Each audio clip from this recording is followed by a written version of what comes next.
I will be introducing you to a unique language and its associated culture, and that is the Amharic language.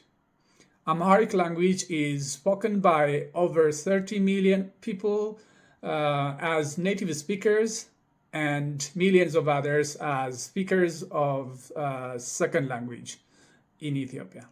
And it's also spoken by a significant number of Ethiopians in the diaspora, more particularly the United States, the Sudan, North and South Sudan, and Israel. Amharic is the second largest Semitic language next to Arabic.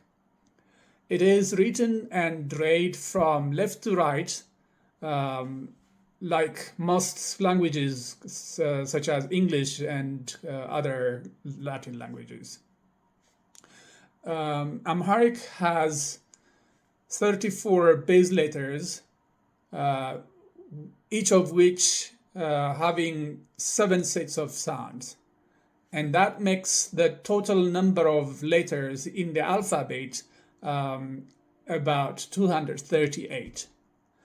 Learning those 238 alphabet letters will build a clear and concrete foundation for learning the language. After you study the alphabet letters, it will be a matter of building vocabulary and learning some basic grammar in the language.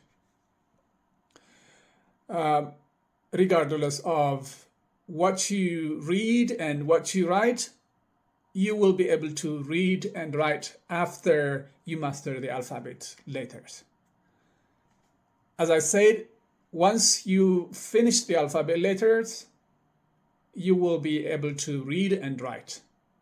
And you will be able to teach yourself by reading, asking people for meaning and building your vocabulary in the language, and also by reading and learning the grammar of the language. So please follow me on here and let you dive in and study this amazing language.